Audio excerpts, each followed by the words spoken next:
Hey all, welcome back to my channel. Today I'm just going to do a short video on basically an update of how my seeds, my cactus seeds have done. So let's get to it, guys, right into it. So here are my astrophytum seedlings, I should say. As you can see, guys, I call these the survivors because out of a package of, I think it was, oh, you know what? I could read this because I think I wrote it down. Let's see.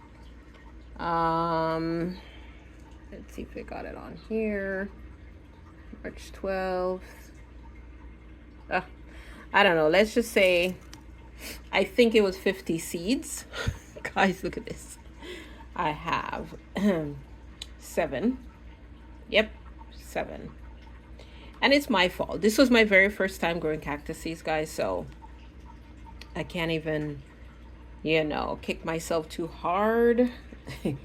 I did not know what I was doing sometimes. I had to do a lot of reading, searching YouTube, Google, how to take care of seedlings.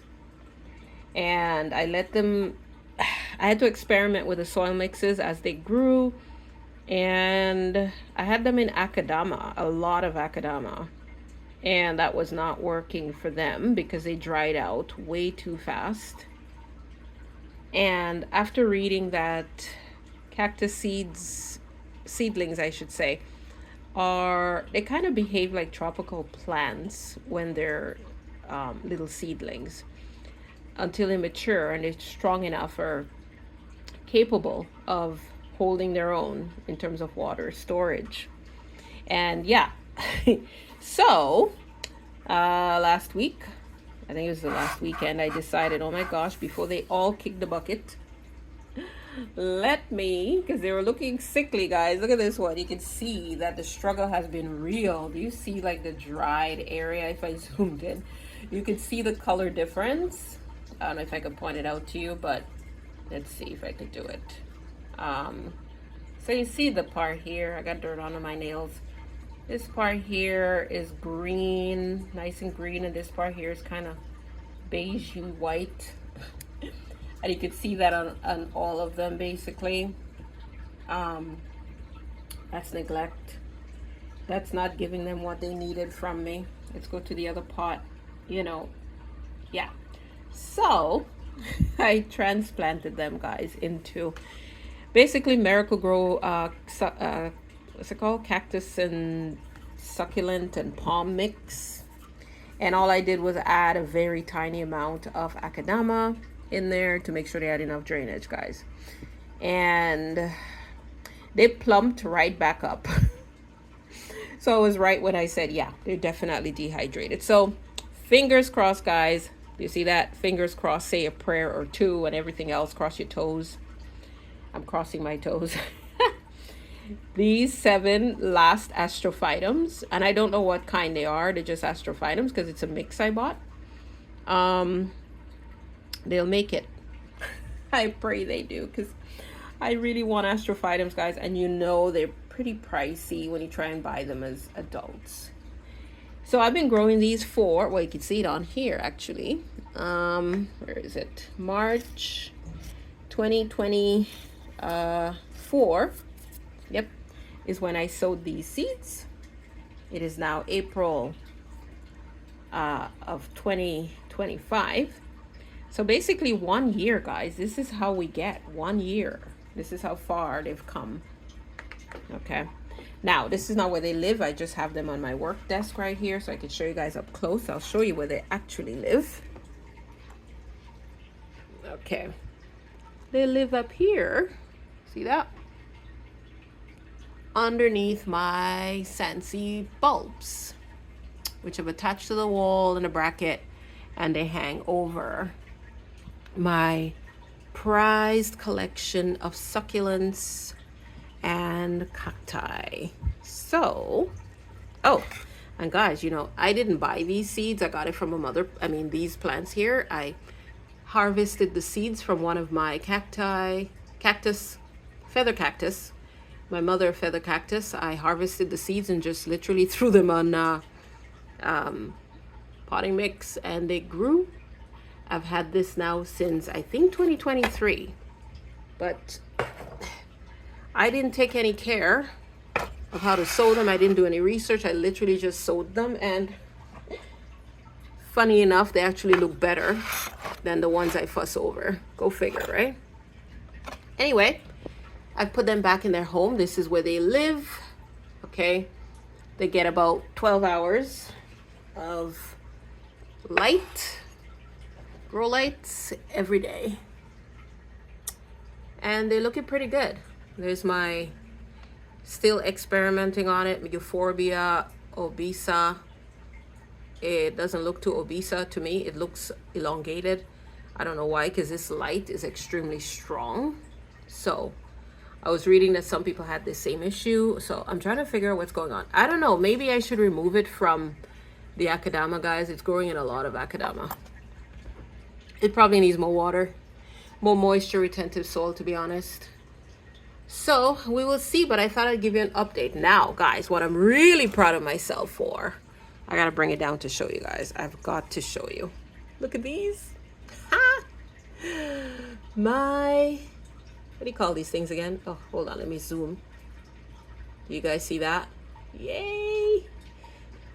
My lithops, my surviving 1, 2, 3, 4, 5 lithops out of probably like 100 lithop seeds, guys. Listen, I have a love-hate relationship with lithops. I have killed every lithop I've ever purchased as an adult. Mature plant, I have killed them all, guys. So I gave up buying them from anybody, any store, any seller on Facebook, and I bought lithop seeds out of the same company that I ordered these seeds from for my astrophytums, and guys, I managed to grow it to this big. I'm so proud of myself. I just put them in a more water retentive soil again, and they're doing much better.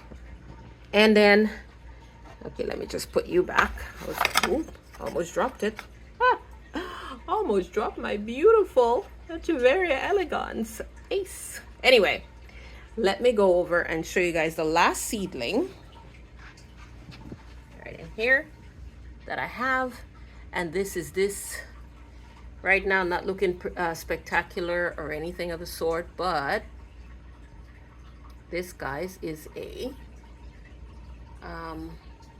spiral cactus. If it would focus, it's looking at the other plants.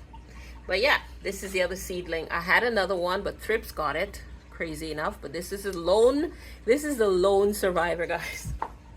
My lone surviving seedling. Grew this bad boy from seed, guys. From seed. Yep, that's a spiral or corkscrew cactus, whatever you want to call it. I can't remember the Latin name. Sirius Forbicii something. I can't reach there, guys. Something's gonna poke me. This is pokey. Okay, this aloe. And as you can see, the cactus actually has little spines on it now, so it's maturing. So yeah, those are basically the seeds I had ordered from online. They were shipped to me. And is it worth it? So far, I think I spent $50 something, guys, for all the seeds. I think they're worth it because obviously I have a lot of plants from them, much more than I would be able to buy individually, that's for sure. So time will tell, you know. Hopefully this plant here will continue to grow and survive. As you can see, the bottom is skinnier than the top because, guys, yeah, what I've learned so far about cactus seeds, yeah, you have to water seedlings a lot, more than you think a cactus will ever need in its life. So I water this plant at least once a week. Oh, and at the beginning, you have to keep them in like greenhouse environment, like under a seedling starting tray, you know, with the cover and all that to make it humid. And then you take it out after, I think, a couple of weeks or something like that. That was last year. And now it's growing. It's growing, guys. So let's see what happens. That's it, guys. Thanks for watching. Get a peek of my other beauties while I'm going. Look at that. Isn't that spectacular, guys? I'm so proud of myself for not killing this one. Or that one, frankly. My Haworthia truncata, which is like a dream plant that I got as a teeny little seedling, guys. It has made approximately 5 leaves for me right now, and I'm very happy. I am obsessed with Haworthias. You watch my other videos, you will see that I'm in love with Haworthias, guys. I have all kinds. You can see pots and pots of Haworthias of all kinds. I'm not gonna name them all because that's not what this video is about, but I thought I'd give you a quick peek. Look at this beauty right here. Gorgeous. And making little babies on the side. You can see down there. Anywho, thanks for watching, guys. That's it. I'll try and keep you updated on how my cactus seedlings are doing. Hopefully, guys, I will get a few mature plants from my astrophytum and my lithops, as well as my one surviving cactus, Sirius Forbicii spiralis, so I think that's what you call it. But it's gonna be a while before this thing looks like a spiral cactus. Anyway, guys, thanks for watching. God bless. Bye-bye.